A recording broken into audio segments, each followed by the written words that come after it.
Hello guys, and welcome back to a brand new video from me, Pickles Parker Reviews. Now today I'm doing another video on Zack Snyder's Justice League, because last time I did that it went down so well. But yeah, if you watched my last video on Zack Snyder's Justice League, you'll know that I'm a reasonably big fan of the original Justice League. Now I don't think it's an amazing movie, but I just think it's an enjoyable film. It's an enjoyable film about the Justice League that just kind of has fun with the characters. You know, I'm not going to say it's Oscar worthy, but I just kind of enjoy it.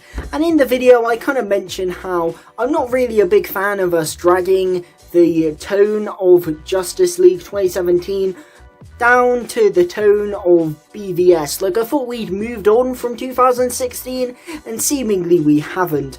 That was essentially my big problem. If you were to take that 26-minute video and shrink it down to a few sentences that doesn't contain me waffling on, then that would essentially be it. In the video I say that, you know, I respect Snyder and I respect why people want him to get the Snyder Cut out there, and in a way I think he deserves to have the Snyder Cut out there, but ultimately I don't think that we should be going all the way back and focusing on essentially remaking a movie that came out like 4 years ago, and instead we should be moving forward, and that spending all the money on remaking Justice League isn't really a good idea when you could be investing all that money into new projects. Also with the tone, as I said, not only am I not a big fan of that tone of the dark, gritty Batman v Superman tone infecting something like Justice League, but it also made me a bit worried about what's going to happen for future movies. Is that tone that Warner Brothers kind of binned off in 2016 now going to leave a lasting impact on the rest of the DCEU?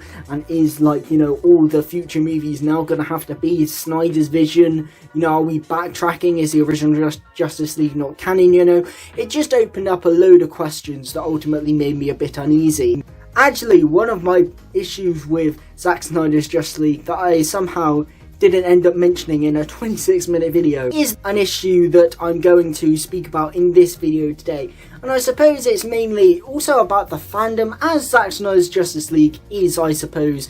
The Snyder Cut is often defined by its fans, just look at the video I released. It had a bit of a clickbaity title in there. It wasn't as negative as the thumbnail title would have you believe, but as everyone knows, negativity sells on YouTube. But yeah, it got spams, dislikes. The fans are something else, to be fair to you. But yeah, the fandom, I think, is what I'm going to be talking about today. Mainly in the fandom's mistreatment of the 2017 version of Justice League. Now, if people dislike the film, then who am I to say? You know, we all have different opinions.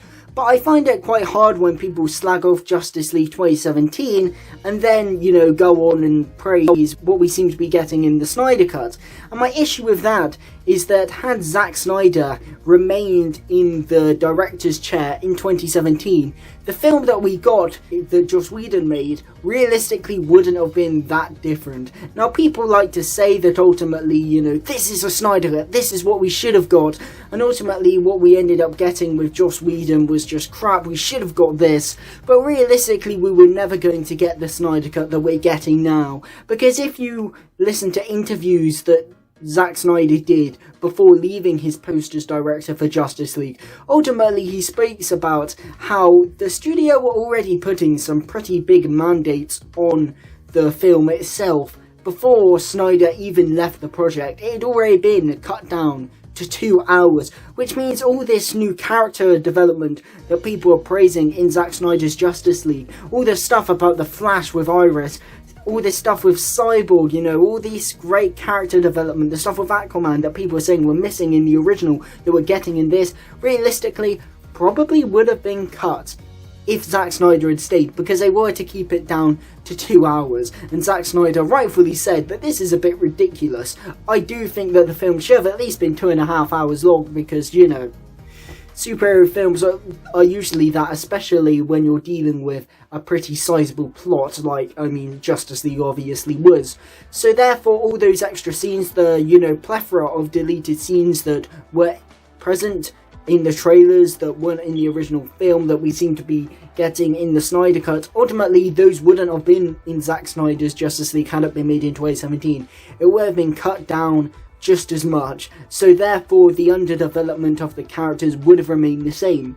Also, Steppenwolf, his design had already been changed prior to Zack Snyder leaving. Just look at the trailers. The trailers, when you watch the Justice League trailers, the trailers that are very clearly trailers for Snyder's vision, had Steppenwolf in his design that we got in the final film. Even though, obviously, in Batman v Superman, in the communion scene, you could see Steppenwolf had a very different design, the design that we're getting in the Snyder Cut.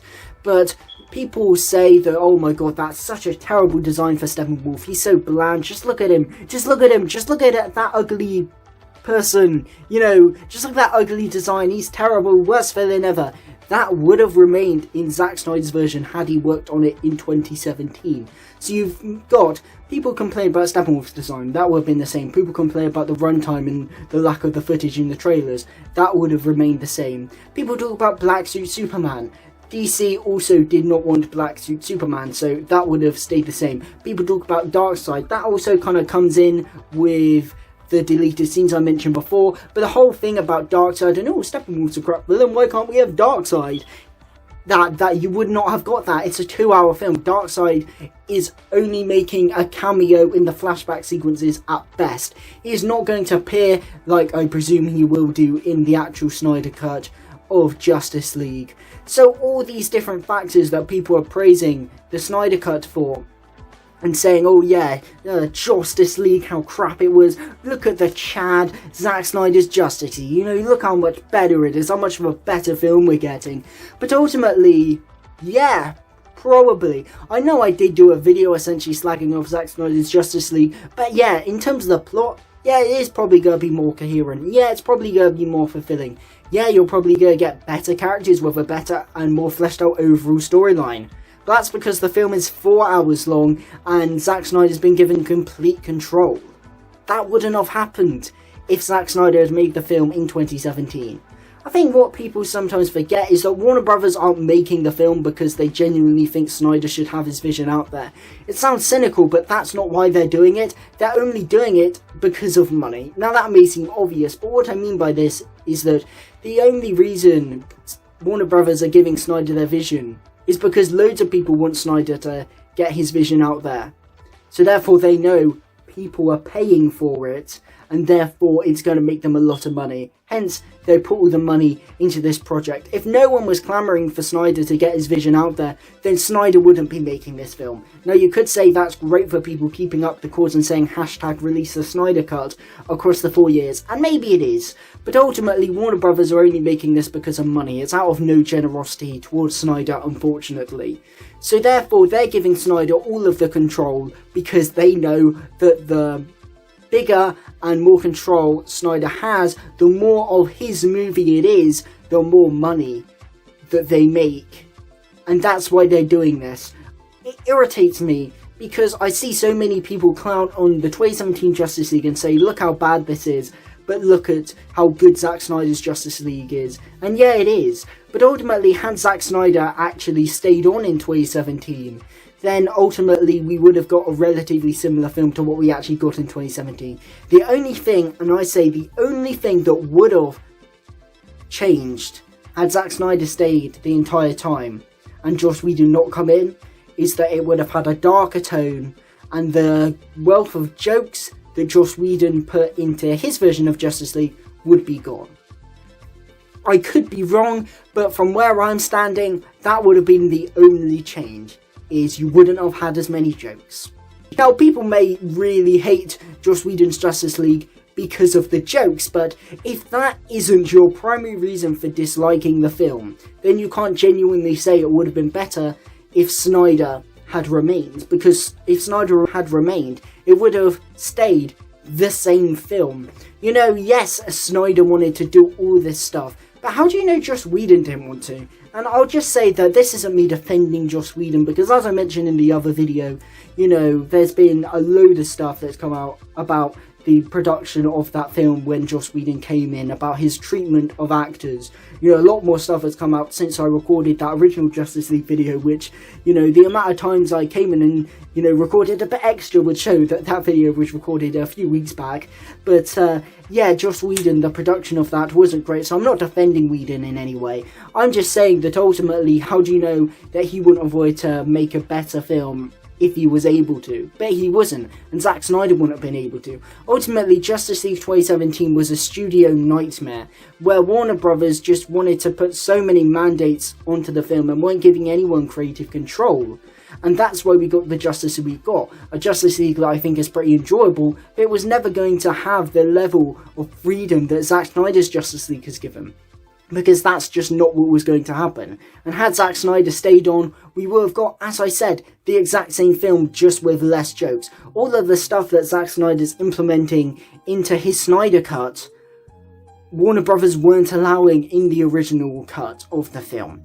So ultimately, really, we should be thanking the 2017 version of Justice League, because without that, we would not get the 4-hour Snyder cut of Justice League that we're getting. Ultimately, regardless of your thoughts on 2017 Justice League or your thoughts on Zack Snyder's Justice League, I think we should just all not really be blaming anyone for the 2017 Justice League and just say it was a Warner Brothers production. Because ultimately, I'm fed up with people saying, oh, Joss Whedon, you know, made Justice League so bad. You know, Zack Snyder would have made it so much better.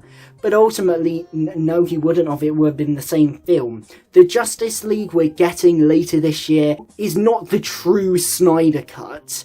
It's a Zack Snyder being given complete control to make his film. It is very much Zack Snyder's Justice League, but it's not really the Snyder cut, because ultimately it's not the film that Zack Snyder would have made. It's not releasing Zack Snyder's film of what he would have made in 2017. It's Zack Snyder releasing what he would do in 2021, given creative control. Ultimately, it is obviously going to be better than 2017 Justice League, you know, regardless of the tone, which is obviously the big negative for me. Because ultimately, A, he's got complete control, and B, Zack Snyder knows what people hated about the original Justice League, so obviously he's going to steer clear towards that, so it does have an advantage in that front. But also, it's a 4-hour film with everything a DC fan could want. So ultimately, yeah, it's going to be pretty decent, at least in the spectacle, you know, narrative wise, tone wise, I don't know, it could be a mess, but ultimately it's going to be a spectacle if nothing else. Zack Snyder's been given complete creative control. Whoopie-doo, good for him, but he wouldn't have been given that in 2017.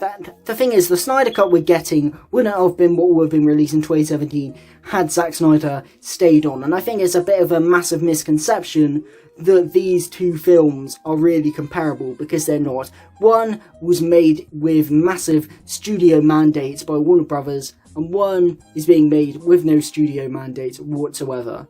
I think that's a pretty big difference, and therefore you can't really compare the two films. Had Joss Whedon made Justice League with complete creative control, I don't think it would have been the Justice League that we ended up getting in 2017. Just like we know that obviously the Justice League Zack Snyder is making with complete creative control wouldn't have been the same Justice League he would have made had he stayed on in 2017 with Warner Brothers meddling. But yes, thank you guys for watching. If you enjoy this video, leave a like, drop a sub, and hit that notification bell to stay notified for all my latest videos. I hope you enjoyed this video, and please like the video, don't just dislike it, please. Please. Yeah, I hope you enjoyed this video. I was just kind of a bit of an addition to that, obviously, that massive Zack Snyder's Justice League video that I made. I just wanted to talk about this because I feel like there's a massive misconception on, you know, this Snyder cut being the actual Snyder cut, and it isn't. It's a completely different scenario to what would have happened had Zack Snyder actually stayed on. You know, the two situations aren't comparable. I'm just a bit fed up of people clowning upon the original Justice League, with the main factor being it compared to Zack Snyder's Justice League, when they're made under two completely different circumstances. Obviously, had Snyder stayed on, he wouldn't have created anything like this film that he's obviously making now. So I feel like people need to actually put that into perspective, rather than just trying to ignore that or just not really knowing that to be the case. I just thought I would to make this video, partly to stick up for the original version of Justice League, and also to spread awareness and just propose what I'd say is a pretty obvious but also a pretty unheard of take. So I hope you enjoyed. As I said, like, subscribe, hit the notification bell, share around if you want to. Please don't dislike.